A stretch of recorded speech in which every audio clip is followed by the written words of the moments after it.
আসসালামু আলাইকুম রহমতুল্লাহ। আমার জীবনের শ্রেষ্ঠতম একটা দিন। আমি পবিত্র হজ পালন শেষে মক্কা থেকে মদিনায় এসে প্রথম জুম্মাবার এটা, এবং জুম্মার নামাজের উদ্দেশ্যে হোটেল থেকে বের হয়ে পায়ে হেঁটে যাচ্ছি মসজিদে নববীর উদ্দেশ্যে।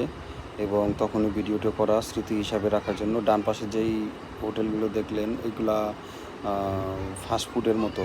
আপনি সকল মুসলিম ভালো ভালো খাবার এখানে পাবেন, এবং খুবই সুন্দর পরিবেশ। এবং এটা হচ্ছে মসজিদে গামামা। এটা হচ্ছে তো মসজিদে আবু বকর রাদিয়াল্লাহু তাআলা আনহুর মসজিদ। মসজিদে গামামা অনেক স্মৃতি উপজড়িত একটা মসজিদ। এখানে হুজুর পাক সাল্লাল্লাহু আলাইহি ওয়াসাল্লামের অনেক স্মৃতি আছে।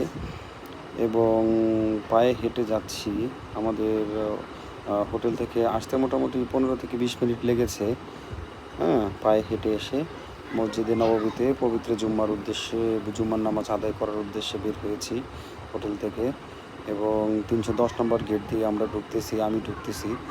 এবং খুবই ভয়ে ছিলাম, যেহেতু একটি জুম্মা পেয়েছি মসজিদে নববীতে পড়ার জন্য।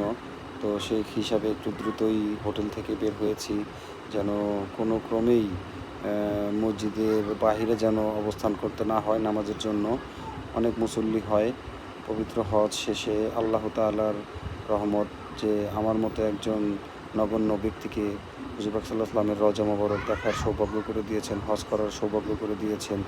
এবং হুজুর পাক সাল্লাল্লাহু আলাইহি ওয়াসাল্লামের রওজা মোবারক জিয়ারত করেছি, এবং মসজিদে নববী দেখার সৌভাগ্য দিয়েছে। আল্লাহ তাআলার কাছে লাখো কোটি শুকরিয়া।